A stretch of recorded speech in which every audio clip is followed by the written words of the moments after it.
You're a global organization, as Yeah. you mentioned. So what about the challenges globally for social?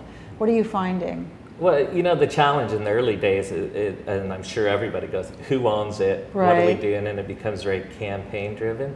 We really took a social enterprise view to it, and we said there's social media, social marketing, social product.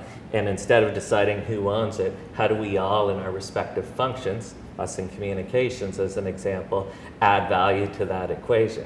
So we look at the organic listening, the authentic kind of conversation and feedback. We don't try to push messaging too much. We try to earn our way into a conversation. We try to become relevant in the communities, whether it's in Hong Kong or somewhere in Sao Paulo or Toronto or here in Purchase. And once we've established that base of trust, then we start to talk to people about the things we know they're interested in. And then we'll give them a little bit of flavor of the MasterCard view to things. But we found that to be effective.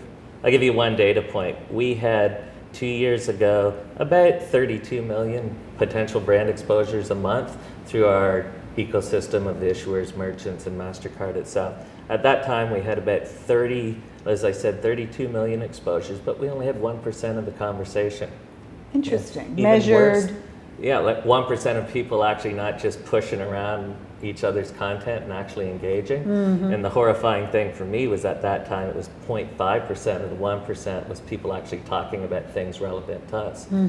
Go ahead 18, 24 months, we look at in the last year we probably had a brand exposure of about 1.3 billion. Wow. And we know that from the data and analytics, 560,000 people around the world took time to create conversation streams about us and liked and shared that information. So what we use the tools for is instead of focusing on the big number, we're like, who are those 500,000 people and what do they really care about? How can we be relevant to them? And once we started cracking that code, great things in social started happening. Early days though, we're very, very humble about it still and a lot to learn, but I think in the essence, that's where the real value of social and social enterprise comes as a communicator.